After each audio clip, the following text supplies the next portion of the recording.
Seigneur, merci pour ta présence, merci pour ce moment que tu rends possible. Nous bénissons ton nom, nous célébrons ton nom, Saint-Esprit. Nous prions que que tu nous aides encore plus à comprendre les mystères et les profondeurs de ta parole. Jésus, la Bible déclare que tu es la parole, tu es la vérité, tu es le chemin, tu es la vie. Et ce soir, nous voulons nous connecter à cette grâce. Nous voulons vivre les choses extraordinaires, les choses étranges, afin de glorifier ton nom et célébrer ton Seigneur. Merci à toi l'honneur et la gloire, dans le nom puissant de Jésus-Christ Nazareth. Amen. Que Dieu nous bénisse. Alors nous traitons, comme je le disais, un thème important, que Dieu bénisse tous les hommes de Dieu, tous ceux qui nous prennent en route pour la première fois, mais qui n'ont pas pu écouter le message. Sachez que nous allons parler de l'esprit, l'épouse et l'époux. Voilà. 3 thèmes importants dans la parole du Seigneur. Et je disais comme ça que tout a commencé dans le jardin d'Éden, et dans le jardin d'Éden, il y avait une relation amoureuse. Dieu qui est la divinité et l'homme qui est la créature. Et lors de cette relation, c'était un love merveilleux, un love chic, un love authentique, jusqu'à ce que vienne un nouveau dragueur. On lui a dit qu'avec ce moment de la relation, tu as l'impression que l'autre ne t'aime plus. Surtout qu'il y a un qui est là, qui commence à te donner de l'attention, mais qui commence à faire beaucoup de cadeaux. Donc c'est cette période de trouble-là qui a poussé aussi elle, donc qui nous représente ici, donc les hommes, je veux parler en termes d'hommes, à chaque fois que je dirais les hommes comme ça, je parle de l'épouse, qui a poussé l'épouse à marcher avec le nouveau dragueur, avec le nouveau gars frère. Ouais, il était frère, je sais pas, il était frère. Donc elle a commencé à marcher avec lui et elle a commencé à vivre une vie bizarre. Elle qui ne connaissait pas la nudité, elle a commencé à connaître la nudité. Elle a commencé en glisse à se prostituer. Elle a commencé à vivre une vie de débauche. Elle a commencé à mentir, à voler. Elle a commencé à faire tout ce qui était en horreur à son ex, à son époux. Et l'époux qui l'aime tant, l'époux qui la chérit tant, décide de ne pas la laisser comme ça partir avec quelqu'un d'autre. Donc l'époux décide d'envoyer ses amis, venir parler. C'est un peu, tu vois, comme dans les relations, quand la relation est bizarre, souvent tu vois ton ami, faut venir parler à la go là, parce qu'il ne comprend pas ce qui se passe. Donc du coup, il a envoyé ses amis qu'on appelle les prophètes. Déjà, il a commencé avec Noé, qui a construit l'arche, tout ça. Mais malgré dans ça, il a parlé avec Noé, mais les gens n'obéissaient pas, ils s'est fâchés. Vous voyez, quand tu aimes quelqu'un, à un certain moment, il y a un mélange de colère, d'amour, qu'on ne peut pas expliquer. Donc, ses amis prophètes ont échoué, ils ont tout fait, ils ont donné des révélations, les prophéties, ils ont donné tout, mais ils ont échoué, ils étaient incapables de mourir pour récupérer cette dulcinée. Voilà. Cette dulcinée était comme aveuglée, elle était comme enchaînée. Voilà, c'est une masse spirituelle qu'elle a reçue. Le diable l'avait bassée, il l'avait mis dans une bouteille quelque part là-bas, il l'avait fermé dans un love. Donc, elle n'arrivait pas à sortir de là, mais elle était quand même un peu meurtrie. Elle était triste quelque part. Ses frères souriaient des fois, mais elle vivait une dépression dans le secret et elle était dans les chaînes. C'est ainsi que l'époux va dire: qui enverrai-je encore? Qui marchera pour moi? Et vous vous souvenez où en Isaïe, il a dit: qui enverrai-je? Et même les anges qui étaient les anges, ils disent que bon là, c'est une bouclée, on ne mérite pas ça. On l'a laissé. Les gens ont dit: c'est une bouclée. Les gens ont dit: il faut laisser go là, c'est une bouclée. Il dit: non, elle t'a trahi, elle a dit une nouveauté, elle a commencé à partir. Elle a commencé à faire ceci, cela. Il faut la laisser. C'est pas les femmes qu'on marie. On entend ça beaucoup dans nos vies d'aujourd'hui. Mais l'époux était convaincu d'une chose, c'est qu'il avait un amour profond, un amour authentique et un amour véritable pour son épouse. Alors, pendant que personne n'était prêt à revenir, lui, il a accepté de revenir. En ce sens que la Bible déclare que la parole de Dieu s'est faite chair dans le ventre de Marie. Et Marie va mettre au monde un fils qu'on appelle Emmanuel. Signifie Dieu est avec nous. Donc il va quitter son trône, il va descendre sur la terre et il va commencer à venir rechercher son épouse, parce que c'était les appels, il y avait des liens, les gens devaient passer par d'autres personnes avant de venir. Donc il dit non, il faudrait que moi-même je crée un lien direct, il faudrait qu'on mise sur la communication, il faudrait qu'on s'asseye pour en parler. Il faudrait que je puisse aller vers elle pour qu'elle puisse comprendre que je l'aime, de la chérir. Et c'est ainsi que Jésus est venu. Et mais la Bible déclare en Isaïe 53 qu'il s'est élevé devant eux comme une faible plante, qui sortait d'une terre desséchée. En il n'avait ni beauté ni éclat pour attirer les regards. Donc l'époux est venu tellement simple que l'épouse, à cause du bas spirituel dans lequel l'époux n'a pas reconnu l'époux. C'est pourquoi la parole de Dieu dit, la parole est venue chez les uns, mais les uns ne l'ont point reçu. Comprenez un peu? Donc, elle n'arrivait pas à reconnaître l'époux parce qu'elle était dans une base spirituelle. Donc, du coup, pour pouvoir briser ces chaînes-là dans lesquelles elle se retrouvait et récupérer sa bien-aimée, l'époux va décider de passer à la vitesse supérieure, va décider de poser un acte pour briser les chaînes, pour briser tout ce qui la maintenait captive, tout ce qui l'empêchait de lever avec sa bien-aimée, tout ce qui l'empêchait d'avoir une intimité réelle, sans qu'il y ait d'interférence, sans qu'il y ait de quelqu'un qui est... Parce que vous voyez, quand on vient dans l'Ancien Testament, on nous parle du parvis, du lieu saint, du lieu très saint, avec que le sacrificateur qui était apte à entrer dans le lieu, dans le lieu saint, dans le lieu très saint. Donc, les gens n'avaient pas réellement d'intimité avec eux, donc avec l'époux. L'époux n'avait pas réellement d'intimité. C'était quelqu'un qui passait, qui gérait les coups de fil, vous voyez un peu. Et il a décidé lui-même de créer un lien direct, de supprimer tout ce qui était voile, de supprimer le protocole, d'être, comme on le dit dans notre français, dans notre jargon, d'être fa avec sa bien-aimée. Et c'est ainsi qu'il a payé la dot en mourant à la croix. Souvenez-vous, à la croix, il a crié, tout est accompli. Et le voile s'est déchiré. C'est-à-dire qu'il n'y a plus quelqu'un entre les deux. Voilà. Tout le monde est devenu sacrificateur. En tant que les époux sont devenus des sacrificateurs. Donc, ils ont une connexion directe avec l'époux.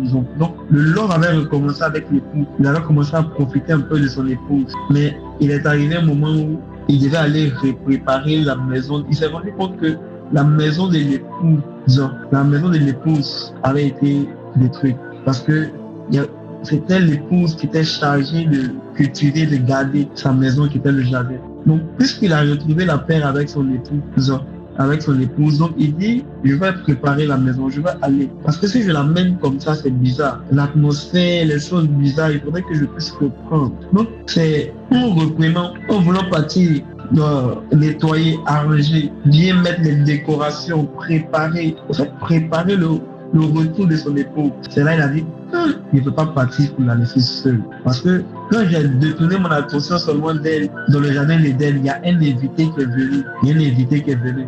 Le serpent, et il a détourné de moi. Donc je ne peux pas la laisser seule. Donc du coup, je vais laisser mon meilleur ami, quelqu'un qui me connaît le plus. Voilà, je vais laisser mon meilleur ami. C'est vrai, je vais laisser d'autres amis, mais je vais laisser mon meilleur ami. Et il a dit à l'épouse, je ne te laisserai pas orphelin. En fait, tu n'es pas seul.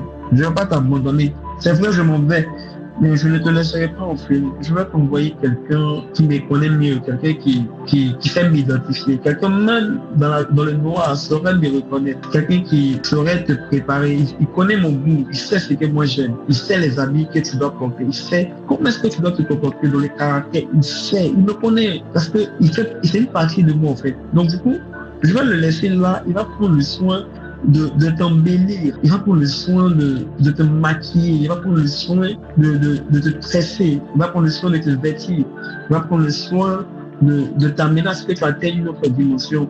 Parce que moi, l'époux, je vais préparer le chemin, je vais préparer la maison pour te recevoir. Et c'est en ce sens que il a laissé le Saint-Esprit. Et comme je le disais hier, il est comme le best man. Voilà, il est comme le best man qui est là pour nous dire ce que l'époux aime, ce que l'époux n'aime pas. Pour nous dire ce que l'époux aime, ce que l'époux n'aime pas. Vous comprenez? Donc, en plus du best man, il a laissé d'autres personnes, comme les disciples, mais aussi les hommes de Dieu autour, pour nous aider. Voilà, pour nous aider. Il a même laissé le best man donner des informations aussi aux hommes de Dieu pour nous aider, tout ça là pour nous préparer avant qu'il n'y ait. Voilà. Jusqu'à là, on a le même niveau d'information nous tous. Donc, l'épouse est en train d'attendre son chéri, son époux, parce que c'est ce qu'il a dit. Il dit je reviens. Il dit je reviens. Il dit je reviens. Donc vous comprenez? Donc l'épouse est en attente. L'épouse est en train d'attendre l'arrivée de son époux, tout en marchant avec le Saint-Esprit, qui est le best man et qui connaît bien l'histoire, connaît bien l'époux et qui est là pour nous orienter, nous en tant qu'épouse. Vous comprenez? Donc, elle est dans l'attente. Alors, c'est là que survient quelque chose. Parce que l'époux est parti, même promettant de revenir chercher son épouse. Donc, il y a une attente qui est née. Mais c'est une longue attente. Parce que depuis, les générations se succèdent. L'épouse est distressée, elle est confuse, elle est parfois endormie. Mais elle se demande quand est-ce que l'époux reviendra vraiment. On a l'impression que l'époux s'impatiente. Elle veut rencontrer son époux. En fait, elle a envie de lever. Elle a envie de lever. Et c'est en ce sens que le Seigneur nous conduit dans le livre de Matthieu, chapitre 25. Matthieu, chapitre 25, le verset 13. Alors, la Bible dit que alors le royaume des cieux sera semblable à 10 vierges qui, ayant pris les lampes, allaient à la rencontre de l'époux. 5 d'entre elles étaient folles et 5 sages. Les folles, en prenant leurs lampes, ne prirent point d'huile avec elles. Mais les sages prirent avec leurs lampes de l'huile dans des vases, comme l'époux tardait. Toutes s'assoupirent et s'endormirent. Au milieu de la nuit, on s'écria, voici l'époux, allez à sa rencontre. Alors toutes ces vierges se réveillaient et préparaient leurs lampes. Les folles dirent aux sages, donnez-nous de votre huile, car nos lampes s'éteignent. Les sages répondirent, non, il n'y en aura pas assez pour nous et pour vous. Allez plutôt chez ceux qui en vendent et achetez-en pour vous. Et pendant qu'elles allaient en acheter, l'époux arriva, celle qui était prête entrait avec lui dans la salle des noces, et la porte fut fermée. Plus tard, les autres vierges viennent et disent, Seigneur, Seigneur, ouvre-nous. Mais il répondit, je vous le dis en vérité, je ne vous connais pas. Veillez donc, puisque vous ne savez ni l'heure, ni le jour, ni l'heure. Alors, comme je le disais tantôt dans mon message, lorsque l'époux est arrivé, il a reconnecté son épouse à lui. Donc, il a fait un premier pas en payant la dot. Donc, quelque part, ils sont fiancés. Ils sont fiancés. Donc, ils sont dans une relation. Donc, l'épouse est en pleine attente. L'épouse est en train d'attendre son bien-aimé, celui qu'elle aime. Vous comprenez? Et l'épouse est en pleine attente. Et chose bizarre, dans l'histoire des 10 vierges, elles étaient aussi en attente, comme l'épouse. Étrange. Coïncidence? Non, je ne pense pas. Jésus dit, le royaume des cieux sera semblable à. Ce qui veut dire que c'est une image de ce qui se prépare avec lui. C'est une image de ce qui se prépare avec la rencontre de l'époux. Donc cette histoire doit nous intéresser et nous devons en tirer des leçons de cette histoire pour nous préparer à la rencontre de notre époux. Vous voyez? Alors qu'est-ce qui s'est passé? Je veux qu'on suive très bien. C'est là que commence mon message. On dit, il y avait 10 vierges. Nous ne sommes pas en train de parler à des païens. Ici, nous parlons des vierges. La Bible utilise le terme vierge pour montrer l'état de pureté. L'épouse qui est restaurée, l'épouse qui est revenue à son premier amour, l'épouse qui a recommencé à renouer les liens avec son époux, l'épouse qui a eu une intimité avec son époux avant que l'époux ne parte. Donc, la Bible dit le royaume des cieux sera semblable à 10 vierges. Donc, 10 vierges. Donc, dans les 10 vierges, on parle d'une pureté, on parle d'une consécration, on parle de quelque chose de. Donc, on ne s'adresse pas à des païens, on s'adresse à des chrétiens, on s'adresse à des épouses, bon, je vais dire des fiancés, des personnes fiancées. Vous voyez un peu? Donc, si tu essaies que tu as donné ta vie à Jésus, sache que tu es fiancé. Nous sommes fiancés. C'est Christ notre fiancé. C'est pas grave, mais si tu es célibataire, c'est Christ ton fiancé. C'est Christ ton fiancé. Donc, du coup, la Bible dit 10 vierges. 10 vierges. Ce qui est bizarre, on dit 10 vierges, ayant pris les lampes, allaient à la rencontre de l'époux. 5 d'entre elles étaient folles et 5 sages, mais elles étaient vierges. Donc, c'est synonyme de la sainteté, synonyme de la pureté, synonyme de la consécration. Donc, ici, on s'adresse en réalité à l'église en fait. On ne s'adresse pas encore aux païens. Parce que on parle des vierges, on parle de ceux qui ont renoué le lien. L'épouse qui a accepté de remarcher avec son époux et à qui l'époux a promis de revenir. Donc, elle était vierge. Elle avait une vie d'intimité, de consécration. Donc, voici ce qui va se passer. On dit, les folles, en prenant la lampe, ne prirent point d'huile avec elles. Elles ont manqué de prendre quelque chose dès le départ. Et cette chose, c'était l'huile. Cette chose, c'était l'huile. C'était l'huile. Elles ont oublié de prendre l'huile avec elles. Mais les sages prirent avec leur lampe de l'huile dans les vases. Donc, quand on sache, elles ont pris de l'huile. Elles ont pris quelque chose avec elles. Vous comprenez? C'est une image, comme je l'ai dit, et elle nous interpelle d'abord sur une première fait. Vous voyez, les 5 sages, avant qu'elles soient sages, elles sont vierges, donc synonyme de pureté. Ensuite, elles sont sages parce que elles prennent le soin de prendre de l'huile avec elles. Les autres, elles sont sages, mais elles font l'erreur de ne pas prendre l'huile avec elles. Que représente ici l'huile? L'huile représente, comme plusieurs l'ont dit, le Saint-Esprit. Mais on voit des vierges qui partent vers l'époux, mais qui partent avec de l'huile qui est le symbole du Saint-Esprit. Les sages, elles ne vont pas avec le Saint-Esprit. Petite pause et petite parenthèse. Les gens ont été appelés par Dieu, mais ont commencé à servir Dieu sans Dieu lui-même. Mieux. Les gens ont été appelés par Dieu, les gens ont vraiment été appelés par Dieu, mais ont commencé à servir Dieu sans celui que Dieu a laissé, sans celui que Dieu a gardé. C'est comme une épouse qui a commencé à vivre, mais sans écouter le best man qui a été laissé, sans écouter le Saint-Esprit qui est là. Elle a commencé à partir sans prendre avec elle le best man.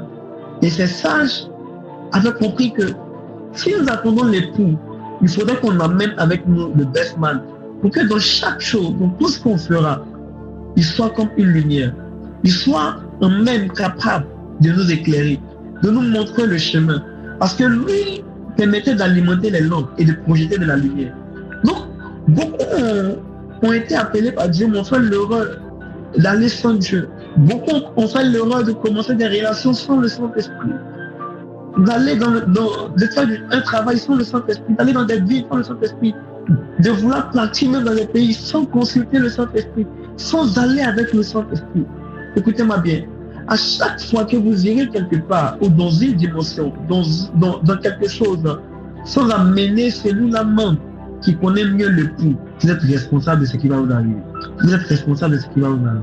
Vous savez, aussi longtemps qu'un poulet reste dans la cour du propriétaire, le propriétaire a l'œil sur le poulet. En vrai, c'est quand le poulet sort de la cour du propriétaire que ce qu'on appelle précoce. Les gens peuvent s'amener à venir voler le poulet.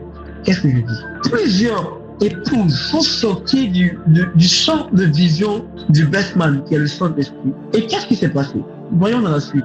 Et comme l'époux tardait, toute sa soupille sont dormies. Et j'aime cette partie à partir du verset 6. On dit, au milieu de la nuit, on cria, voici l'époux, allez à sa rencontre. Alors, on dit, toutes ces vierges, je veux qu'on retienne bien le thème au milieu de la nuit. Toutes ces vierges se réveillaient et préparaient les lampes. Vous voyez, malgré qu'elles ont quand même manqué de partir avec l'huile, on continue de les qualifier de vierges. Ok. Elles se réveillaient, préparaient les lampes. Les folles dirent aux sages, donnez-nous de votre huile. Donnez-nous de votre huile. Plusieurs finissent d'entrer dans beaucoup de choses et c'est maintenant qu'ils veulent introduire le Saint-Esprit. Si le Saint-Esprit n'a pas été l'alpha, comment est-ce que tu veux qu'il soit l'oméga? Si tu n'as pas pris le soin de commencer avec lui, comment est-ce que tu veux qu'il te conduise? Donnez-nous de votre huile, car nos lampes s'éteignent. Mais ça, je répondis, non, il n'y en aurait pas assez pour nous et pour vous. En fait, elle s'interpelle sur le fait que le Saint-Esprit, c'est chacun de nous qui doit bâtir une intimité avec le Saint-Esprit. Tu ne vas pas seulement venir le partager, non.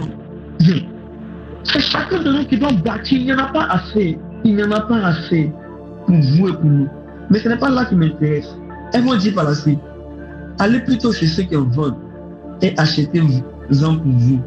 Pendant qu'elles allaient en acheter, l'époux arriva. Celle qui était prête entrait avec lui dans la salle de noces et la porte fut fermée. Plus tard, les autres vierges vinrent et dirent, Seigneur, Seigneur, ouvre-nous. Mais il répondit, je vous le dis en vérité, je ne vous connais pas. Revenons un peu en arrière. C'est-à-dire, pendant qu'elles allaient en acheter, l'époux arriva. Celle qui était prête entrer avec lui dans la salle de noces et la porte fermée. Plus tard, les autres vierges sont revenues. Je pose mes questions. On dit au verset 6, au milieu de la nuit, on s'écria.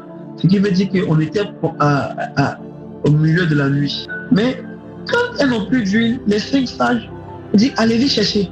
La question que je me pose, quelle était cette boutique nocturne? Quelle était cette boutique spirituelle? Quelle était cette boutique ouverte à cette heure qui vendait de nuit? Je réponds à ma question. Elles ont dit, au milieu de la nuit, on s'écria, voici l'époux. Donc, on dit, pendant qu'elles allaient en acheter, l'époux arriva. En fait, elles sont allées acheter de l'huile. Mais attends, à cette heure de la nuit, quelle était cette boutique qui était ouverte? Quelle était cette boutique qui n'était pas fermée, qui vendait encore de l'huile? À cette heure aussi tardive, je me pose des questions. Je me pose beaucoup de questions. Quelle était cette boutique ouverte au milieu de la nuit? Écoutez-moi bien. Lorsque les 5 folles sont revenues, on dit, l'époux dit, je ne vous connais pas. Écoutez, elles sont revenues effectivement avec de l'huile. Mais pourquoi elles ne sont pas rentrées? Pourquoi elles ne sont pas rentrées? Quel était ce marchand de nuit qui a vendu de l'huile à ces femmes? Rappelez-vous, lorsque Dieu a détourné juste un peu l'attention dans le jardin d'Éden, il y a un invité qui s'est invité. Et ce même invité avait détourné plus d'un. avait détourné Ève, ce qui avait créé une rupture. Encore au milieu de la nuit, pendant que l'époux tarde à venir, l'épouse se retrouve encore à aller acheter une huile qui n'a rien à voir avec ce que l'époux avait laissé. Qui n'a rien à voir avec ce que l'époux avait laissé.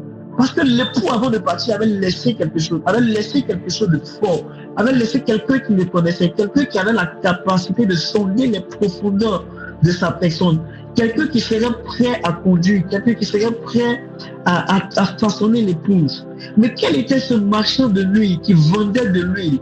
Quel était ce marchand de l'huile qui était là, qui attendait l'épouse à qui il allait vendre de l'huile? Et c'est là que le Saint-Esprit ouvre les yeux. Écoutez-moi bien. Plusieurs, comme ces folles, ces vierges ont bien commencé la course. Plusieurs étaient vraiment appelés par Dieu. Plusieurs ont vécu une expérience personnelle avec Dieu. Plusieurs ont vraiment dit j'accepte le Seigneur Jésus comme mon Seigneur et mon sauveur personnel. Mais vous savez quoi? Pendant que l'époux tardait à venir, plusieurs sont allés voir des marchands de nuit. Mieux, plusieurs ont été approchés par des marchands de nuit. Et ce marchand de nuit n'est rien d'autre que le diable. Le problème n'était pas l'huile qu'elle avait. Le problème était la source. Écoutez-moi bien. Le problème n'était pas le fait qu'elle n'avait pas d'huile. Le problème, c'était la source de l'huile. Vous savez, le Saint-Esprit est nous. Est l'ADN qui permet à l'époux de nous reconnaître. Le Saint-Esprit en nous est la marque qui permet à l'époux de reconnaître l'épouse. L'époux en venant a reconnu les 5 sages parce qu'elles avaient l'authenticité. Elles n'ont pas pris quelque part. C'est ce qui était resté avec elles. Mais les 5 folles se sont retrouvées à acheter de l'huile avec un marchand de nuit qui était prêt à leur donner tout. Je veux attirer ton attention aujourd'hui sur un fait important. Ça peut être bien commencer avec le Seigneur. Mais la question que j'aimerais te poser ce soir, est-ce qu'un marchand de nuit ne t'a pas rapproché? Est-ce qu'un marchand de nuit ne t'a pas rapproché? Est-ce qu'un marchand de nuit ne t'a pas corrompu quelque part? Te faisant croire que on peut utiliser cette huile pour servir le Seigneur. Et beaucoup aujourd'hui se retrouvent dans une vie qui ne glorifie pas le Seigneur. On se dit, c'est possible de servir le Seigneur avec tel type de péché. On se retrouve dans des vices. Elles avaient l'huile, c'est le bling-bling. On veut paraître, on veut montrer qu'on a ça, qu'on a le feu. On veut montrer qu'on parle en langue. On veut montrer qu'on comprend la langue des anges. On veut montrer que le Saint-Esprit nous utilise. On veut montrer qu'on fait des miracles. On veut montrer qu'on fait des manifestations. Nous sommes les prophètes. C'est nous on voit. C'est nous on prophétise. C'est nous on fait telle chose. Dieu n'est pas impressionné par ces choses. En fait, les 5 folles, elles avaient pris l'apparence, mais pas la ressemblance. Elles avaient pris l'apparence, mais pas la ressemblance. Écoutez, jamais la photocopie sera égale à l'original. Et nous sommes dans une génération où plusieurs personnes se retrouvent dans des feux étrangers. Plusieurs personnes qui avaient bien commencé la course, qui étaient prêts. Ces jeunes qui avaient l'évangile pour dire, nous on aime Jésus, on veut le servir. Ces jeunes qui passaient du temps dans la prière, qui pleuraient. Ces jeunes qui pleuraient lorsqu'ils n'arrivaient pas, lorsqu'ils faisaient quelque chose qui n'était pas bien. Moi aujourd'hui, à chaque fois que le marchand de nuit te fait quelque chose, qu'est-ce que tu fais? Aucun remords. Tu vis comme ça. Les 5 folles avaient plutôt préféré l'apparence, mais pas la ressemblance. Ce que Dieu veut, ce n'est pas l'apparence, c'est la ressemblance. Et plusieurs sont des chrétiens en termes d'apparence, mais pas en termes de ressemblance. Écoutez, souvenez-vous qu'il a dit, créons l'homme à notre image, selon notre ressemblance. Il n'a pas dit selon notre apparence, parce que les apparences sont parfois trompeuses. Et ces 5 folles-là sont allées prendre de lui, c'est un marchand de nuit. Et aujourd'hui, dans notre marche chrétienne, ce marchand de nuit est là chaque jour, en train de nous faire des propositions, en train de nous mettre les bâtons dans les roues. Et combien sont ces personnes-là qui ont fini par céder? Combien sont ces personnes-là qui ont fini par céder à ces choses-là? Tu as besoin de recevoir ce soir. Ce message que je donne est un message prophétique. Je veux juste te rappeler qu'il l'époux ne reviendra. Tu peux faire croire à tout le monde que tu as de l'huile. C'est vrai, on va t'acclamer pour ton option. On va t'acclamer pour ton parler en langue qui est dangereux en public. On va t'acclamer pour tes remarques que tu donnes dans tes statuts WhatsApp, sur Facebook. On va t'acclamer pour ça. Nous les hommes, on aime ce qui attire. On va t'acclamer pour ça. On va te célébrer pour ça. on va t'appeler le voyant, on va t'appeler la voyante, on va t'appeler Respa, Moumi, Dadji, on va t'appeler le père, Respo, on va t'appeler par toutes sortes de noms.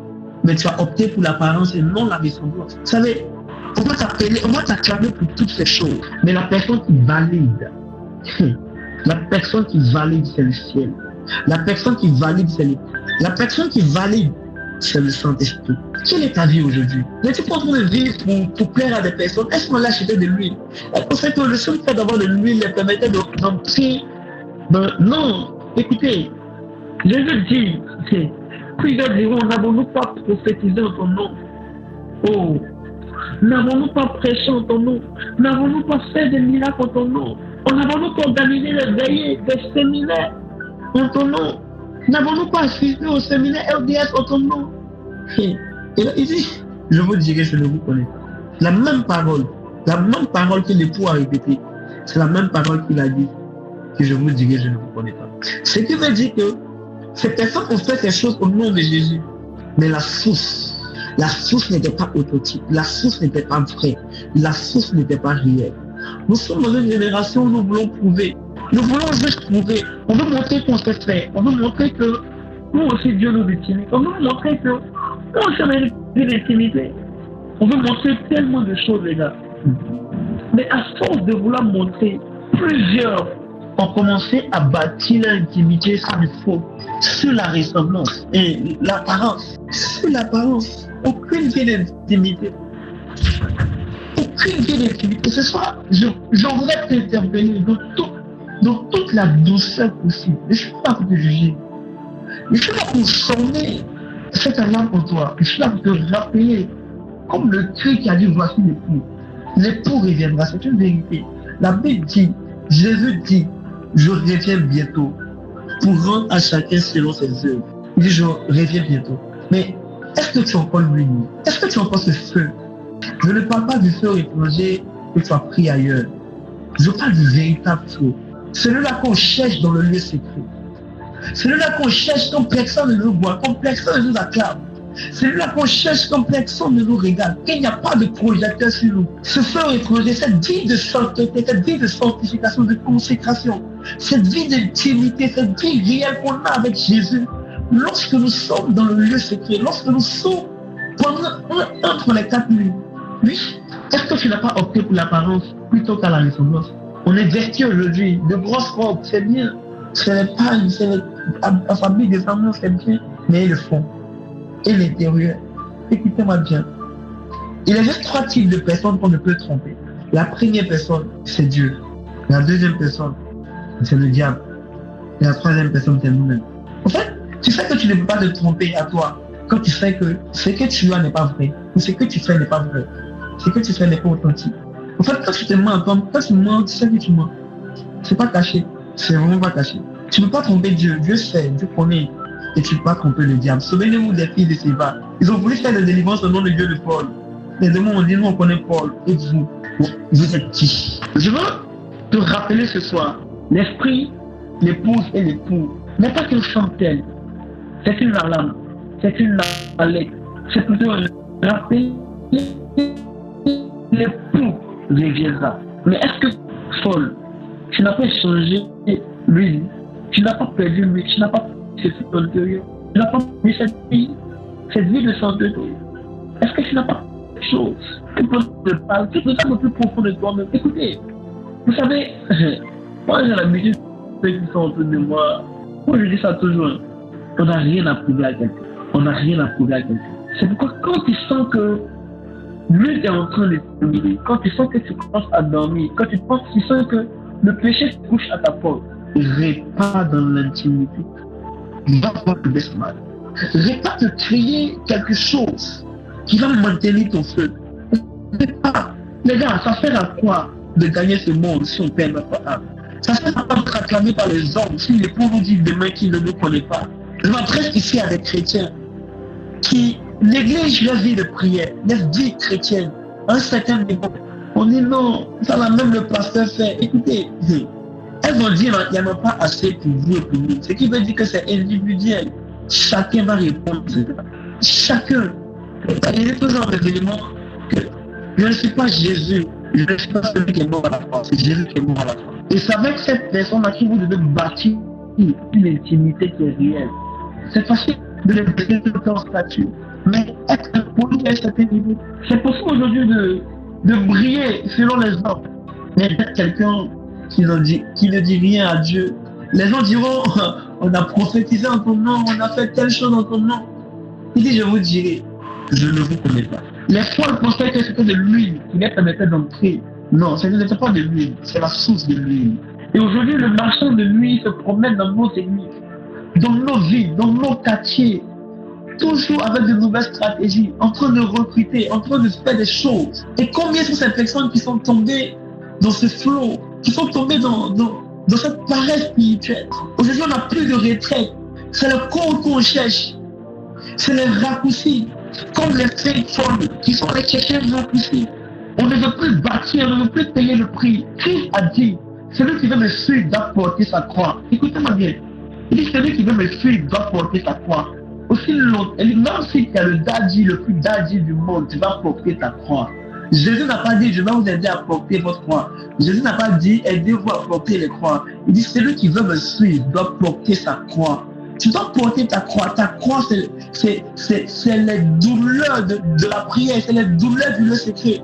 C'est la force intense de rencontrer, de marcher avec le Bestman. C'est cette soif-là qui manque aujourd'hui dans cette génération. Et on a l'impression de devenir nombreux, mais nous sommes légers. Nous devenons nombreux. Beaucoup de personnes vont à l'église. Beaucoup de personnes. Regardez partout. Tournez ici. Vous verrez des églises par-ci et par-là dans les coins de rue. Les jeunes, vous les verrez. Mais combien de personnes ont du poids? Combien de personnes ont une intimité réelle avec le Saint-Esprit? Combien de personnes ont véritablement encore de l'huile? On a l'impression d'augmenter en nombre. Nous sommes légers. Aucun poids. Aucun poids. Aucune manifestation vraie. Aucun poids, les gars, je vous le dis. Aucun poids. L'épouse est spéciale parce que son époux lui donne des spéciales. Elle n'est pas connectée à n'importe qui. Elle est connectée à celui-là qui est meilleur. Celui-là qui a quitté les cieux. Donc cela fait de l'épouse une personne spéciale. Aujourd'hui, nous sommes nombreux, mais légers. Pourquoi? On préfère les messages sur l'onction. Organise des séminaires, parle de l'onction. Les gens seront là nombreux. À quoi ça sert de manifester toute l'onction si demain le coup nous dit qu'il ne nous connaît pas? Aujourd'hui, on a pris le retour de Jésus comme un slogan. Après, on a quelqu'un qui était dit quelque part, c'est Jésus, oui. C'est vrai. Mais il a dit, je viendrai comme un voleur. Au moment où tu t'y attends le moins, écoute-moi, si tu as la grâce de m'entendre ce soir, c'est parce que l'époux veut te donner encore une chance. Il dit, je suis à la porte de ton cœur, je frappe. Si tu m'entends, ouvre, j'entrerai et je soupirai avec toi. Et ce soir, je parle de pour te flatter. Je voulais juste te dire qu'en tant qu'épouse, ta place n'est pas sur le marchand de nuit. Ta place est avec le feu véritable. Il t'attend dans le secret. Il t'attend. Il veut bâtir quelque chose de réel, de solide, de vrai avec toi. Avant de courir à grande vitesse, il faut toujours s'assurer de la direction qu'on a. On dit cette année, c'est l'occasion pour toi de t'examiner. Merci Saint-Esprit. Il y a un message sur lequel il a prêché une année. Le thème était revoir la copie de ta vie. Écoute-moi bien. La vie est semblable à un examen. Lorsque nous partons à l'examen, nous avons un sujet. Et parfois, tout de suite, en lisant le sujet, on peut penser comprendre. C'est ça. Et immédiatement, on se met à écrire. Pendant que d'autres essaient de comprendre le sujet. Ça, c'est ceux qui vont vite. C'est ceux qui maîtrisent, qui vont vite, qui prennent le devant. Des personnes qui commencent parce qu'on partage les sujets à la même heure. Même temps qu'on reçoit au même moment, c'est le même temps qu'on a, mais les autres, ils sont déjà partis dans l'air fini. Pendant que d'autres prennent le son de lui. Ils n'arrivent même pas à comprendre. Mais le reste est plus fort. Ceux qui ne prennent pas le soin après avoir fini de traiter les exercices, doivent vérifier leur faute. En littérature, on te dira, relis pour voir si tu n'as pas fait de faute. En dissertation, on commentait, on dit, relis ce que tu as écrit pour voir si c'est faux. Si tu n'as pas oublié de mettre un point, si tu n'as pas oublié de faire quelque chose, si tu n'as pas fait un boost. C'est ça que je veux dire à quelqu'un, il est temps de revoir la copie de ta vie. Parce que si elle arrive chez le surveillant, chez le correcteur, et que ta vie, mais ce que tu as fait n'est pas conforme, tu auras raté quelque chose d'extraordinaire. Revois la copie de ta vie. Et lorsque on se rend compte parfois qu'on a fait des erreurs et que le temps n'est pas encore fini. Ça ce qu'on fait. On redemande une nouvelle feuille. On redemande une nouvelle feuille. On redemande une nouvelle feuille. Ce soir, tu dois s'il n'y a pas pense bien. C'est pourquoi au moment de on fait une introspection de notre vie. Vous comprenez? C'est une introspection. Regarde, je vous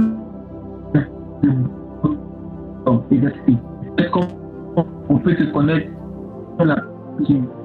C'est beaucoup de choses. Les hommes ils sont des gens. Mais c'est normal, les hommes sont frappés parce qu'ils voient. Mais la personne qui connaît dans le personne qui lit dans le temps, ce ne sont pas les hommes, c'est le lieu secret. Le lieu secret, la personne. Celui qui doit venir chercher. On lui dit, ça va peur, sans se soucier. Et les chrétiens, on est à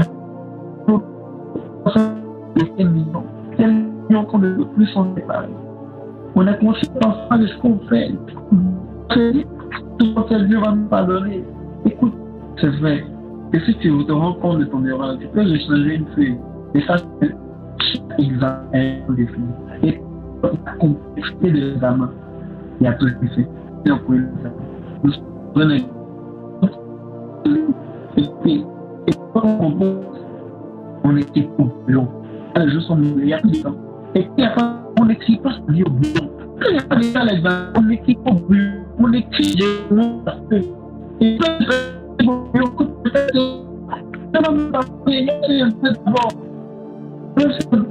je vais faire un peu, je vais continuer la relation. Après, je vais changer. Parce que la première erreur des Thankful, c'est qu'elles n'ont pas mené avec elle. Elles n'ont pas mené avec elle, lui. Et ça, c'est l'image de beaucoup de chrétiens aujourd'hui. On néglige tellement le Saint-Esprit, on méprise tellement le Saint-Esprit, il n'y a pas de réelle intimité. Nous voulons tout faire par nos propres forces, par notre intelligence. On veut gagner le monde par nos stratégies. Écoutez-moi bien, peu importe les stratégies mises en place pour vouloir gagner le monde, sans le Saint-Esprit, ce que nous faisons en vain. Parce que il est celui qui convainc. Il est celui qui convainc. Quand vous voyez les gens donner leur vie à Jésus, c'est pas parce qu'on a trop prêché, mais pas parce que le message est tellement fort, non. C'est juste parce que le Saint-Esprit active quelque chose en nous. Et nous sommes une génération où les gens sont... Aucune vie d'intimité individuelle. Aucune vie d'intimité. C'est pas ton père spirituel qui aurait été de Jésus te présentera à l'époque. C'est le Saint-Esprit. Il faut apprendre à bâtir une intimité réelle avec le Saint-Esprit. Je vous le dis, les gars, apprenons à bâtir une intimité réelle avec le Saint-Esprit. Le défi de Dieu, c'est qu'on reste connecté à celui qu'il a laissé, pour que celui-ci nous façonne et nous transforme. Elles sont allées chez un marchand de nuit. Mais quelle était cette boutique ouverte? Et c'était le diable, toujours prêt à tromper, toujours prêt à nous proposer de bonnes choses. Mais les gars, tout ce qui brille n'est pas de l'or. Tout ce qui brille n'est vraiment pas de l'or. Je veux juste t'interpeller à un niveau encore plus élevé. Jésus revient bientôt. C'est une vérité. C'est une vérité. C'est une vérité. Nous sommes à une saison où tout le monde parle de prophétique, tout le monde parle d'onction, tout le monde parle de puissance, tout le monde parle d'impact. Mais il y a une chose qu'on ne doit jamais oublier. Une chose qu'on ne doit jamais oublier, c'est que Jésus revient bientôt. Écoutez-moi bien. Remarquez que dans cette histoire, elles étaient endormies. Donc ça veut dire que c'est permis de dormir, mais elles avaient l'esprit que le maître allait révéler, que l'époux allait révéler. Et puis on a dit, au milieu de la nuit, elles se sont levées pour s'apprêter. C'est-à-dire qu'on peut vaquer à nos occupations, on peut aller à l'école, on peut vouloir impacter, on peut vouloir devenir de grandes personnalités dans ce pays, je vous le conseille. Mais il y a une chose que nous ne devons pas oublier. Il y a une chose que nous ne devons pas négliger. Il y a une chose que nous devons avoir constamment dans notre esprit, dans notre intelligence, dans notre cœur, dans notre âme. C'est que Jésus, notre époux, revient bientôt. Et il vient pour chercher une épouse qui a su attendre. Il vient pour chercher une épouse qui a encore son huile. Il vient pour chercher une épouse qui est prête à l'accueillir. Il vient pour chercher une épouse qui s'est laissée façonner, qui s'est laissée transformer, qui s'est laissée guider par le Saint-Esprit. Il vient pour rechercher une épouse sainte, une épouse sans tache ni ride, une épouse qui a épousé la sainteté, qui a épousé la consécration, une épouse qui vit dans l'intimité, une épouse qui vit dans l'intimité, dans la consécration, une épouse qui connaît son identité. Il vient chercher une épouse, une véritable épouse, une véritable épouse. Il ne vient pas chercher des fillettes, non. Il vient chercher une véritable épouse, une véritable épouse. Une véritable épouse. Je vous le dis, les gars, une véritable épouse. Laisse le Saint-Esprit te préparer. Laisse-le te perfectionner.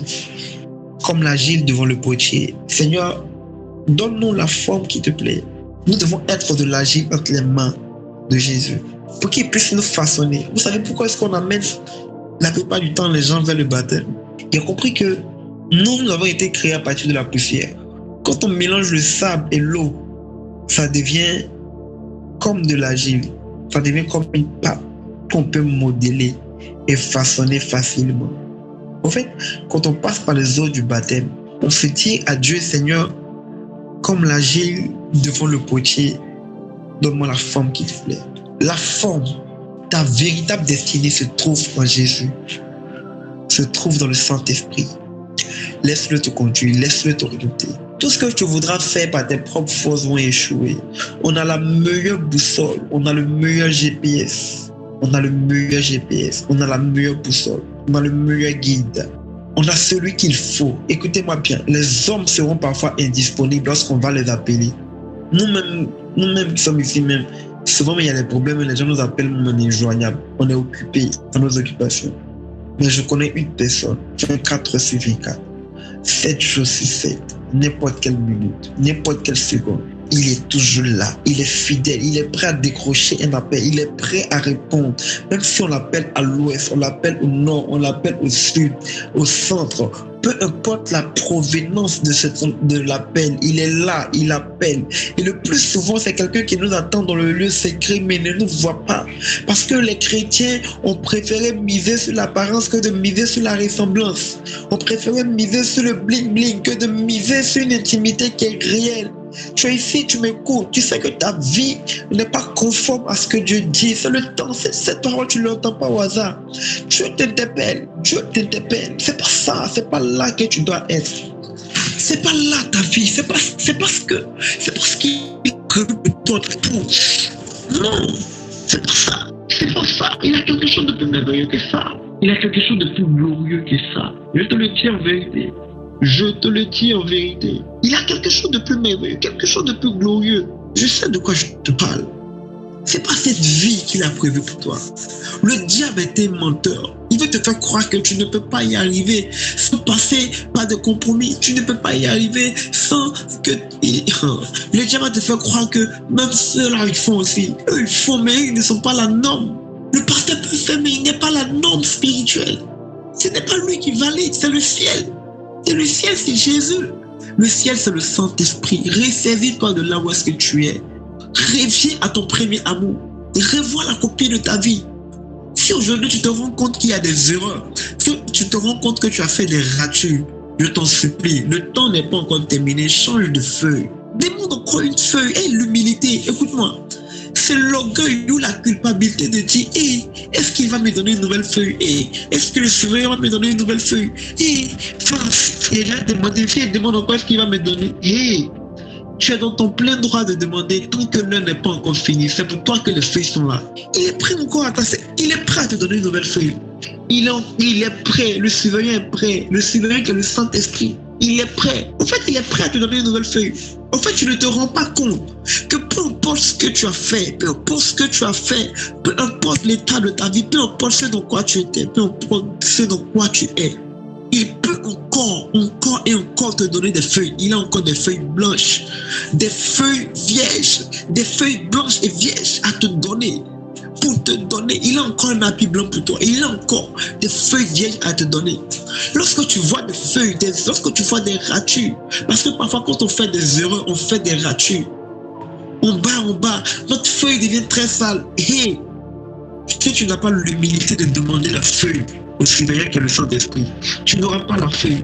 Comment veux-tu qu'il devine en griffe que tu as besoin de feuilles, que tu as fait une erreur, si toi tu n'arrives pas avec lui, si tu ne lèves pas la main, si tu ne lèves pas la main pour dire monsieur, si tu ne lèves pas la main pour dire Saint-Esprit, j'ai besoin d'une nouvelle feuille, j'ai fait des erreurs. Oui, même à l'école, lorsque tu fais une erreur, le professeur ou même le surveillant va te demander où est l'erreur que tu as faite. Il veut voir si ça vaut la peine. Lorsque tu lui diras que j'ai fait une erreur, il va voir. Et s'il essaie de corriger, il sait comment corriger, il sait comment t'orienter.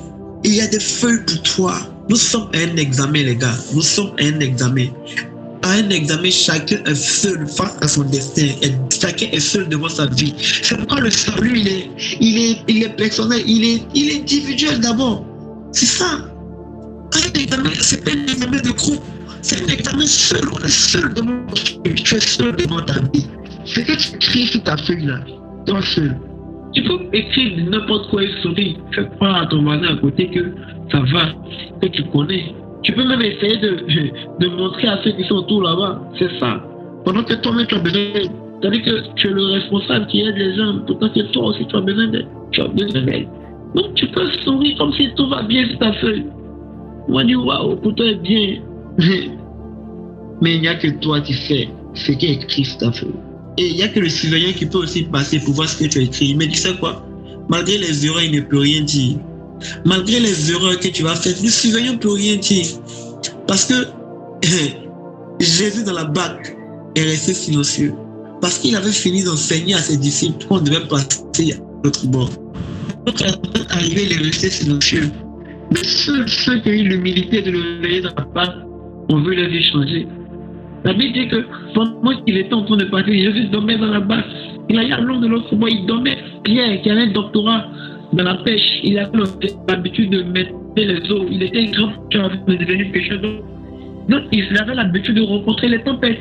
Dans ce jour-là, Pierre et André ont tout fait. Ils ont vu que ça n'allait pas. Il fallait réveiller quelqu'un. Il fallait faire signe à quelqu'un. Il fallait réveiller quelqu'un qui dormait.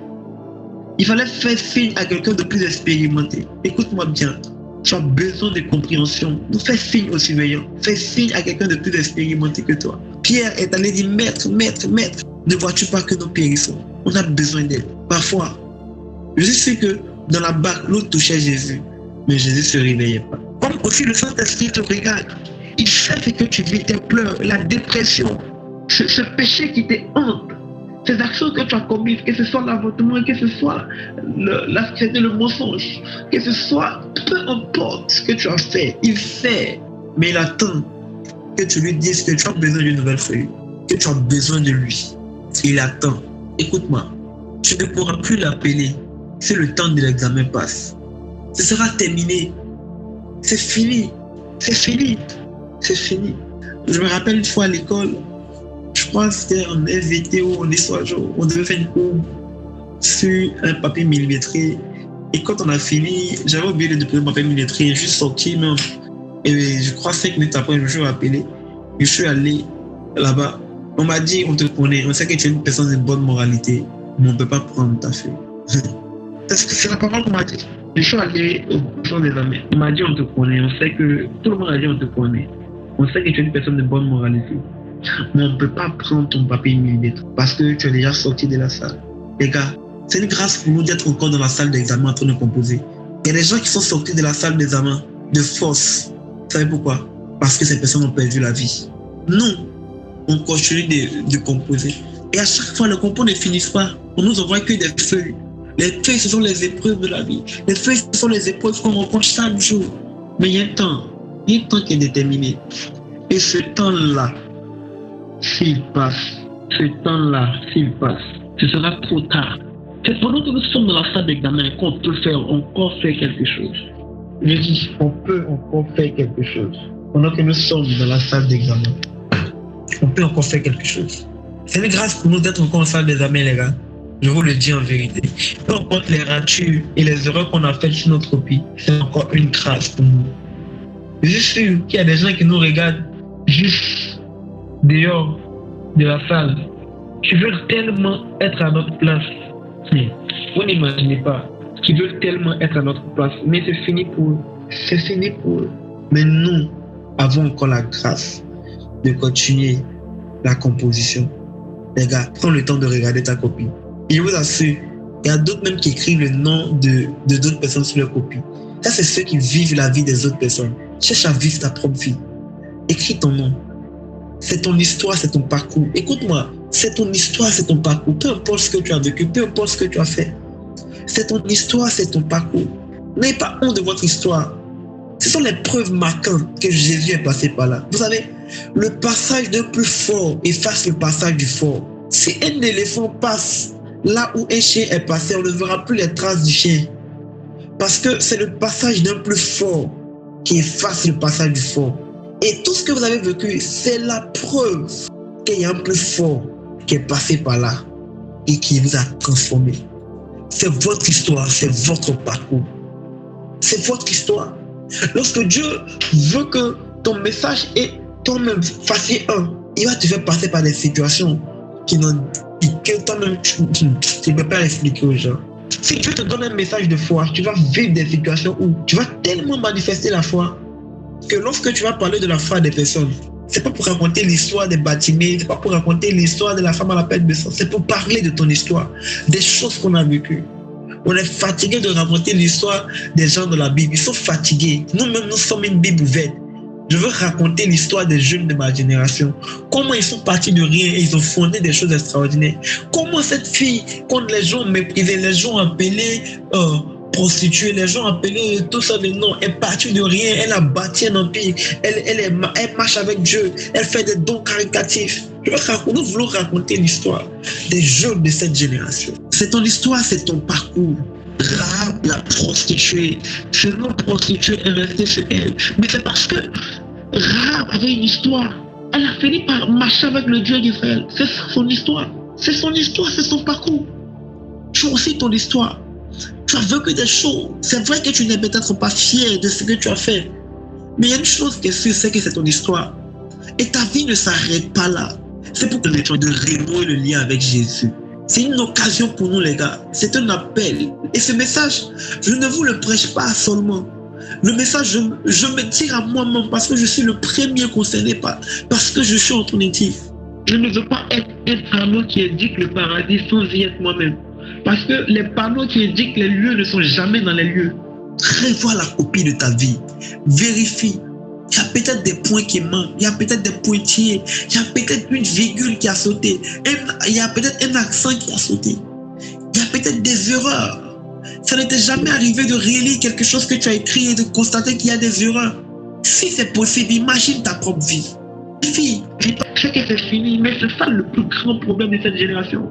On a tout résumé au sexe, on a tout résumé qu'à l'impudicité. Il y en a plusieurs choses, il y a beaucoup de choses que vous n'avez pas idée, beaucoup de choses. Beaucoup de choses. Et il y a de petites choses qui risquent de nous coûter assez de choses. Il y a des petites choses qu'il faudrait revoir, des petites choses qu'il faudrait revoir. Aujourd'hui, le mensonge est devenu tellement légal aujourd'hui, tellement de choses, les gars. Je vous le dis, Jésus revient bientôt. Je ne suis pas venu. Chacun a sa question de comment est-ce que le Saint-Esprit voudra qu'il vous transforme. Mais à moi particulièrement, il m'a dit donne ce message, donne la lettre. C'est une lettre, c'est une alarme. Jésus revient bientôt. C'est une vérité. Alors Jésus t'appelle par la foi. Il dit je suis à la porte de ton cœur, je frappe. Si tu m'entends, ouvre, je l'entrerai, je soupierai avec toi. Les gars, faut pas laisser les gens nous blaguer. Faut pas laisser les gens qui nous appellent Daddy, Moumi, reste pas très loin. Ou avec les, faut pas laisser quelqu'un t'intimider sans parler en langue. Faut pas laisser quelqu'un t'intimider avec ses rêves. Non, hein. Écoutez, il y a beaucoup de pasteurs, de féticheurs en veste, allez là, avec Bible à la main. Il y a beaucoup de féticheurs en veste, avec Bible à la main. Il y a beaucoup Les gens ont préféré miser sur l'apparence. Il faut juste chercher à plaire. Il faut juste chercher à plaire. Il faut juste chercher à plaire. Dieu nous aide. C'est pas facile. C'est pas facile. Que Dieu nous aide dans cette génération. C'est pas facile. J'ai l'impression de tellement se donner. Et il y a ce marchand de nuit qui vient avec une petite chose pour nous faire tomber. Je disais la dernière fois que la douleur de la chute, la douleur de la chute dépend de la hauteur. Et vous n'imaginez pas combien de fois Dieu nous guette. Des personnes qui portent des lumières, qui prennent des jeunes avec eux, qui prennent. Vous n'imaginez pas comment est-ce que. Regardez un griffe de pasteur Marcelo en premier vif. Il y en a plein d'histoires qui doivent nous servir de leçon. Le diable ne s'arrêtera pas. Le diable. La petite malheur à la terre. Quand le est descendu, vous animez d'une grande colère, sachant qu'il a peu de temps. Il n'est pas venu pour causer avec quelqu'un. Il n'est pas venu pour donner le mariage. Il n'est pas venu pour donner de l'argent. Il est animé d'une grande colère. Il sait qu'il a peu de temps. Il maximise ses actes, maximise ses stratégies pour nous voir tomber, pour abandonner. C'est pour ça que toi qui m'entends, peu importe la gravité de la faute, peu importe ce que tu as fait dans le passé, peu importe ce que tu fais, sache que Jésus t'aimait même dans la boue. Jésus t'a aimé. Même quand nous sommes détournés de lui, il nous a aimés. Il a lancé qui en présent. Mais il nous a tellement aimés que lui-même est venu en personne mourir pour nous à la croix. Regarde le coup, les blessures, regarde tout ce qu'il a dû endurer. Juste par amour, juste par amour, juste par amour pour nous, juste par amour. Hier, je vous l'ai dit, c'est le l'amour qu'il avait pour nous. Ce n'est pas en réalité, non. L'amour qu'il avait pour nous était plus profond que les douleurs qu'il recevait. Vous savez, à chaque fois que l'amour est plus profond que ce que nous recevons, l'amour domine toujours. Lorsqu'on met sur la balance, l'amour a triomphé. C'est pourquoi la Bible dit, l'amour triomphe du monde. Jésus nous aimait.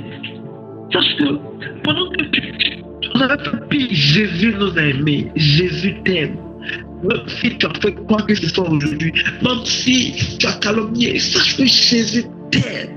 La seule chose qu'il attend de toi, c'est que comme tout bon candidat à un examen, si tu sens une erreur sur ta feuille, une rature, s'il te plaît, interpelle le surveillant qui est le Saint-Esprit. Dis-lui, tu as besoin d'une nouvelle feuille. Dis-lui même que tu ne comprends pas, que tu as besoin. Vous savez, le surveillant a beau expliquer, il ne peut pas écrire pour toi.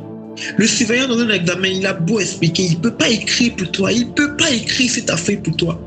La seule chose qu'il te fait, c'est de t'orienter, c'est de t'amener à comprendre, mais il ne peut pas écrire. Ta vie, ce n'est pas quelqu'un d'autre qui peut l'amener, c'est toi seul. On ne peut pas adorer Dieu à la place de quelqu'un, c'est impossible.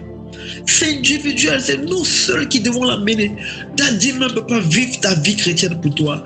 Ton père, ta mère, personne ne peut vivre ta vie chrétienne pour toi si ce n'est toi-même. C'est toi. Le paradis n'est pas une entreprise familiale parce que ton papa est pasteur, ta maman est église, donc toi aussi tu vas te retrouver là-bas. Non, le paradis est une équation à une seule solution. Et cette solution, c'est le Saint-Esprit, c'est Jésus. C'est Jésus. Donc peu importe ce que tu as fait, peu importe ce que tu as vécu, sache que Paul dit qui nous séparera de l'amour de Dieu. Il dit qui nous séparera de l'amour de Dieu. Paul avait compris une révélation profonde parce que Paul avait vécu ce que c'est que l'amour de Dieu. Paul, le grand persécuteur qu'on a appelé Saul de Tarse, il a persécuté l'église. Qu'est-ce qu'il n'a pas fait? Sur la route de Damas, il a rencontré l'amour de Dieu. Il a rencontré un homme qui l'a transformé. Et Paul dit après, mais qui nous séparera de l'amour de Dieu? Attends, est-ce la tribulation? Est-ce les épreuves? Est-ce le péché? Même pas le péché. À chaque fois que le péché abonde, la grâce de Dieu surabonde. Et Paul avait compris que rien ni personne ne doit nous déconnecter de l'amour de Dieu. Et je veux juste te rappeler, sois humble pour réveiller le Maître, sois humble pour interpeller le Saint-Esprit, sois humble. Et dis-lui, j'ai juste besoin de toi. J'ai juste besoin de toi. C'est tellement pas facile, comme je le disais, pour nous. Même chose est sûre, il a promis de ne pas nous abandonner. Il a promis de ne pas nous abandonner. So, je veux que tu honnes. On peut profond de toi-même. Même quand on va finir ce moment seul, je veux que tu crées, tu entraînes quelque chose. Que tu t'entraînes à lui à un certain niveau. Il va juste t'entendre ce soir. Écoute-moi, tu verras que lorsque tu vas retourner, tu te rendras compte que Dieu n'a pas quitté l'endroit où tu l'as laissé. Et en fait, tu auras l'impression que Dieu t'a quitté. Non, il t'a pas quitté. Il t'a pas quitté. Il n'a pas quitté. Il est là où il a arrêté, là où tu l'as laissé, parce qu'il attend. Il a l'espoir que tu reviendras. Il sait. Il t'attend. Dieu t'attend là où tu l'as laissé. C'est bizarre. On a pensé qu'on ne parle des païens. Non, je parle à des chrétiens. Je vous ai dit que les 10 vierges, elles étaient vierges. On parle des chrétiens qui ont décidé de marcher avec Jésus, mais qui au cours de leur vie ont commencé à prendre des raccourcis. Les gens disent ton chemin mène à Rome. Non, c'est faux. Ton chemin mène pas au paradis. Le paradis a un seul chemin, c'est Jésus. C'est Jésus, c'est lui seul. C'est l'unique et l'authentique, le véritable, le vrai. Mais Jésus a besoin de toi. En tant qu'épouse, il est allé te préparer une place. Il est pressé de te revoir. Propre, belle, bien soignée, bien habillée, clean. Écoutez, Jésus était venu pour une épouse qui était sale. Il reviendra pour une épouse qui est propre. Il dit, je suis venu pour ceux qui sont malades. Il va revenir pour ceux qui se portent bien. Pour ceux qui ont accepté le remède qu'il a envoyé. Vous comprenez? Jésus nous aime. Et Jésus revient bientôt. L'esprit, l'épouse et l'époux. Que Dieu nous bénisse. Et que Dieu nous aide à rester fidèles, à rester attachés, à rester accrochés jusqu'à ce qu'il revienne. Les gars, arrangeons-nous à ne pas manquer le départ. Arrangeons-nous. Moi, je serai assis quelque part vers la fenêtre là pour regarder le paysage pour pouvoir aller. Arrangez-vous à faire partie du convoi. Arrangeons-nous à faire partie du convoi. Arrangeons-nous. Si tu n'as pas encore l'argent des tickets, cherche. Tu n'entreras pas dans le cas sans ticket. Il y a d'autres qui auront des tickets, mais des tickets falsifiés. Arrangeons-nous à rentrer dans le convoi. Arrangeons-nous. Il y a de bonnes choses qui nous attendent là-bas. Je vous promets. Arrangeons-nous. Que Dieu nous bénisse. Que Dieu bénisse sa parole. Amen.